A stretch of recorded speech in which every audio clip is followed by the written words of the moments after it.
Everyone, আজকেও আমি আছি দুর্গানগরে আর সুরঞ্জনার আজকে বিদায় লুক হবে। তো বলো কেমন লুক চাও আজকে? আমি বিদায় লুক সিম্পল এন্ড সোবার। আর তারপরে তোমার যেটা ইচ্ছা, মানে একদম হ্যাঁ, সিম্পল পুরোটাই আমার পছন্দের মতো সাজিয়ে দেবো এখনের লুকটা। আর তুমি বলো কালকে বিয়ের লুকটা কেমন ছিল? দারুণ ছিল। সবাই মানে আমি কালকে তো ভোরে ভোরে কমপ্লিমেন্ট পেয়েছি না, সারা জীবনে আমি এত কমপ্লিমেন্ট পাই। হ্যাঁ, সবটা পছন্দ হয়েছে তো? খুব ভালো ছিল। আর আমার কলকাটা খুব পছন্দ হয়েছে। আমার কলকাটা খুব পছন্দ হয়েছে। আর মেকআপের বেস যেটা, মানে আদার্স না, আমি যখন নিজে নিজে মেকআপ করি এরকম ছিলকা উঠে যায়। হ্যাঁ, ওটা দারুণ ছিল, ফিনিশিংটা সত্যিই দারুণ ছিল। আর আমি ভোর 4টের সময় মেকআপটা তুলেছি। আচ্ছা আচ্ছা। ভোর 6টার সময় তুলেছি, মানে ভোর 4টের সময় আমি শুয়েছি, শোয়ার পরে মেকআপটা ছিল। তো আমি যখন আবার উঠেছি 6টা বা 6:30 নাগাদ যখন উঠেছি আবার ঘুম থেকে, তখন আমি মেকআপটা রিমুভ করেছি।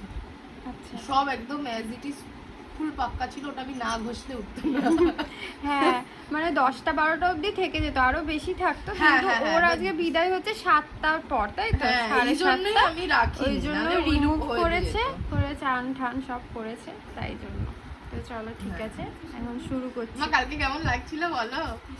মেকআপটা ভালো হয়েছিল?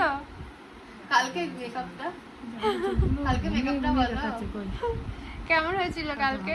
খুব সুন্দর হয়েছিল। Thank you. ঠিক আছে, চলো শুরু করি। রঞ্জনা বলো কেমন লাগলো আজকের লুকটা? খুব ভালো লেগেছে, খুবই ভালো লেগেছে। আমার প্রত্যেকটা লুক ভালো লেগেছে। আমার রেজিস্ট্রি থেকে শুরু করে এখনো অবধি প্রতিটা লুক খুব ভালো লেগেছে। ঘোরো একটু। হ্যাঁ, ঘোরো। পুরোটা